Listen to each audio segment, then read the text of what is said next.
Horticulus Slimax is a herald pledged in service to the grandfather, Nurgle. Riding atop its faithful snail-like steed, Mulch the Molluscoid. This ponderous groundskeeper has tended Nurgle's garden since time immemorial, and thus earned great instinct on the nature of plague and decay. Uncharacteristically dour for an entity of his calling, this mirthless soul feeds his mount errant Nurglings, ensuring its maw is incredibly noxious to the bite. Armed with its lopping shears when taking to the field alongside the plague legions, whether lopping off tree branches, flower beds, or bare necks, the skill of this gardener for pruning is not to be underestimated.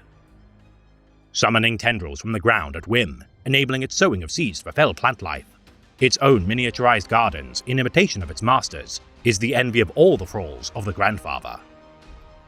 Accompanied by beasts of Nurgle which follow in the wake of Mulch.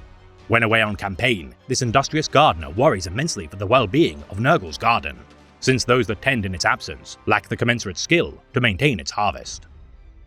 Favoured greatly by the Plague Father as its primary cultivator, though Horticulus works tirelessly with its grundle plough, its fickle master changes its mind often on the next crops to sow and when to reap its harvest.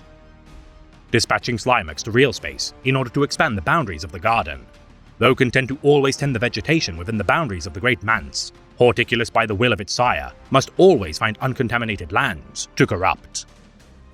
Worrying for its so-called beauties back home when away from the realm of chaos, no doubt Horticulus shall continue to serve its master dutifully, so long as the opportunity for new life can bloom.